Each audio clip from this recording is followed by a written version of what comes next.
Isaac plumb over there, y'all can't I'm see. right here, patting the bunny. Yeah. New video for y'all. Bet some of you couldn't even guess what I'm doing. Building my own longbow, SELFBOW. Been wanting to do for a while, and got some. This is OSAGE orange. Yeah.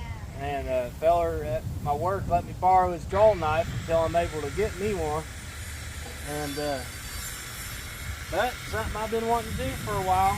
I've worked on a few, some of them out of hickory, turned out okay, but I'm wanting my own SELFBOW, and you don't, with no backing or anything to it. And what you have to do is follow one wood grain, one of the wood grains in the end, all the way down the back of the bow. This is the back of it. And once you determine and get one wood grain, the compression of the wood can't split apart. It makes it really strong. So that's what I working on. Thought you'd bring you guys something different, but this is one wood grain at a time. Me and Isaac built this thing out of some scrap wood we had, and it's just a wood vise. It holds it here and helps you. It's really going to help when I got to do the belly of the bow, the back side.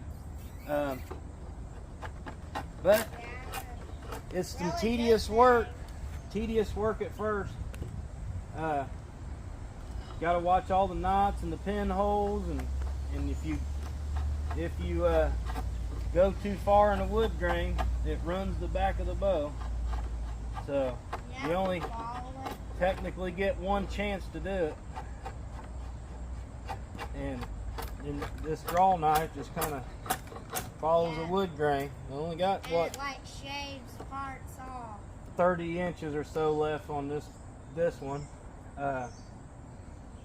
There's a whole lot to explain on this. The whole scientific thing, and you gotta watch a ton of videos on this, but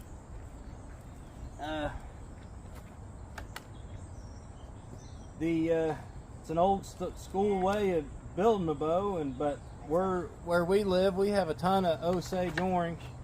Yeah, you can but get Osage and types of woods or trees. Yeah, so we're hanging out. It's a beautiful day, y'all. I'm hoping, one day to be able to maybe use a bow I made and get us a deer or something. We got some other things coming to you guys. We've been praying and thinking about, different stuff, and we've had a lot of guys on there, mainly, wanting some other stuff too, seasonal stuff. So we're in hunting season and, fall time. So, but this is what we're going to be working on for a while. I've been stripping for 2 days. It's very time consuming, but it's fun to do. And like I said, it's real tedious. You got to follow each little wood grain. I'll show you guys in a minute while I'm talking now.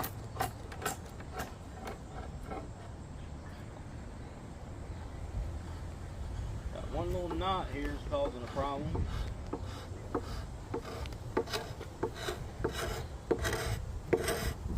You don't really want that in there, but I think that's going to be real close to the handle, so maybe it won't bother it. But I don't even know if the camera can pick this up, but it's one wood grain.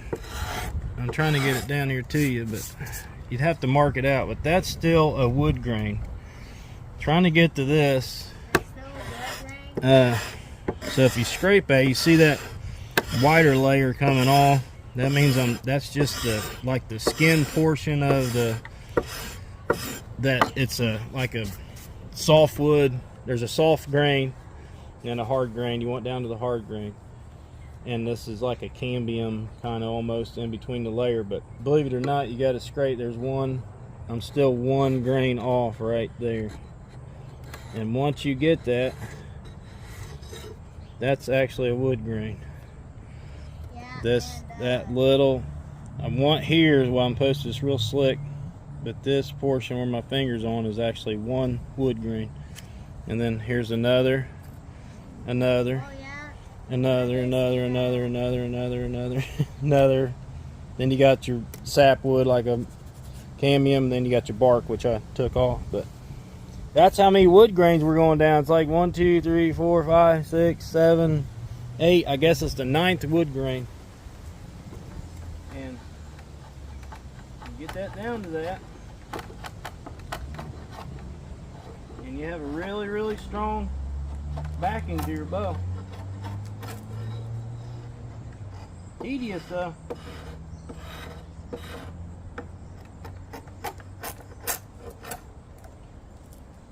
Something fun to do. Helps your nerves. Yeah, it's satisfying. It is real satisfying. Actually, almost. Well, I'm into 2 now, but that draw knife plus good exercise. And then once you get down, you just keep. Well, I gotta get this done because been looking all over for a draw knife, you guys. But I want a good old one. So they run about anywhere from $30 to $60 for a good one, but they last forever. But that's the ticket. Without that, this is almost, I'm not gonna say impossible, but it's a lot of work if you don't have a draw knife. And you actually do it, I know I'm doing it backwards, but if you do the bevel side down, it cuts in too deep, so you got to flip the knife over and actually use it backwards where it just catches catch the wood grain. If you just catches about all of them, kind of tells you where you're at. But see, I just keep pulling that back. This is actually, and it'll crunch. See out here it crunch, and it'll pick up. That's actually a wood grain right there until I get it. It should be one layer. So this right here is actually the wood, and it follows the whole back of the bow. And there's a little bit left on this one.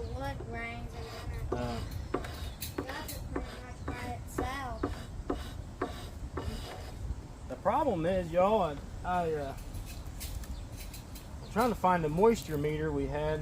This will dry out and start cracking, which you do not want. So I got to be careful because I don't. Oh, it's so slick. These are actually supposed to set out and season for 1 year to 2 years, or you can have a 5-year-old stave.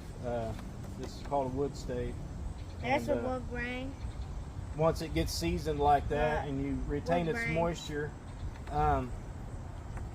if the bow's got too much moisture, it just retains its shape. It doesn't whip back. So you need somewhere between 8, 10, even down to 5%, I think would be okay. There's a lot to it. If you guys are interested in this, this is like 11 too. If you guys are interested in what I'm doing, you guys look up some bow building on YouTube, and you kind of get where I learned this from. But been wanting to do it for a long time. I wasn't going to start into laminations just because I like to work with the wood and stuff. It's fun. There's a wood grain. Isaac likes to help me build this, and it's just scrap wood. So that's the first little vise. We just got whatever we could find and built this in about an hour, I think, didn't we, sweetheart? Mm-hmm. Mama's behind the camera with us. Yeah, I'm behind here. Yeah, I control it. She's got some stuff she's got to get done today. And you need a shade right there.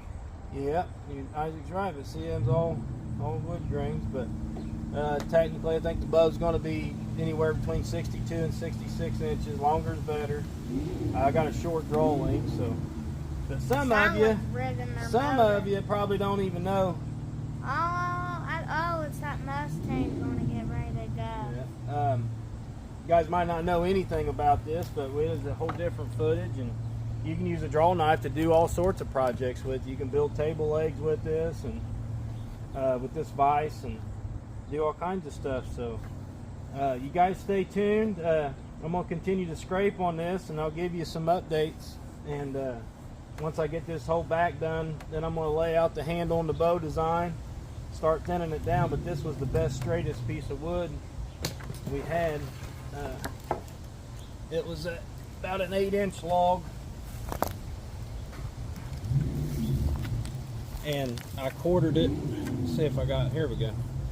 So this is really neat, you guys. I mean, I am following this wood grain right here at the top, that one single wood grain, all the way down the back of this bow. So you don't want the white, you want the dark. So the white's real soft, it doesn't have no properties to it, but I don't want this to split anymore. It's actually, limb's going to be thinned down to about 3/4 of an inch to start with, by about 3/8 to a ½ inch, and then it's going to taper down to the handle. So a lot of whittling, but it's fun and it's something to do. Weather's beautiful, it's nice to be outside and just enjoying the breeze. But I wish you guys could feel that, but that's just amazing. Now all this little white is that little soft that I haven't got off, but sanding will take all that off. You don't want to cut into the wood grain anymore. So as soon as I get to that, all these knots are going to take an effect. You really don't want these knots, but these are, I learned something. These were little limbs that were going to start these little knots but never came out. So I learned that in wood. All this was little limbs that was going to come out, and they never did. So just little bitty pin knots. Then you get these worms in it. I seen it, must have been on that other piece of wood. There was a worms get in OSAGE and they'll cave it out, and it actually can break your bow. So, but you can see how many grains are in that. I mean, I guess they suppose every year you can count the rings, but we'll be down to one of these wood grains down in here, and then it'll start tapering out and it'll be beautiful. You'll be able to see all that in the handle. I'm thinking about gluing another piece on here just to add some color to it, maybe like a walnut piece or something darker for extra handle, because this did thin out kind of quick on me. Should be 1.5 inches wide total, taper down to the limbs, but that's just like glass. It's amazing how that works. So I got a little bit of that there. That's kind of a, you can see that's that soft part, that white, and then once it dries, you stick your knife under it and it just scrapes. You can hear it. And this is what we're working on. Now, I know it's super hard to see. These are all wood grains. This one's the next one. The next one. Yeah, you guys can see them pretty good. And all the way up to the bark. So I got to take that all the way down to that one wood grain. So y'all stay tuned when I get this done. I'll show you. Then start a layout on it, but if all goes well, I'm not expecting much. Hopefully it'll at least shoot an arrow and don't break, huh, Mama? She gets nervous. She's, oh, here we go again with this. So, well, I don't want it to break. Yeah, but they break, and you don't, just close your eyes. And got to build a tilting board too, and that keeps you safe so you're not drawing it back. You actually draw it on a string and a holder, and you got to tiller it. That's a whole process. So, long ways out. Guys, you can have months in these. Months. Depends on how far you want to go with them. So, stay tuned, y'all. New little project coming to you. SELFBOW. So. And eventually build my own quiver and have my own bow. So, y'all stay tuned. We got more coming to you. Yeah, we love y'all. Love y'all. Stay tuned. Stay tuned. Look what Uncle Donnie got me. He got me a praying mantis. He found you a praying mantis. Yeah. That's a good pet. That was sweet of him. Mm-hmm. Yeah. Well, sound like you got something to take care of. Mm-hmm. I gave him some crickets. Yeah. But we always give praying mantises crickets. And me and Isaac's going to have a challenge, but we got to get our targets set up, don't we? Yeah. Mm-hmm. So, hey guys, listen, gals too. I know you girls are growing in this sport with us, and we're just taking one day at a time. We don't know. It's hard to find good grounds to go on and stuff, but we're gonna bring you some different stuff. So, we do it all outdoors, and this has been a project been wanting to do for a long time. So, get to share it with you. First Osage orange bow, SELFBOW, just for you guys. Stay tuned.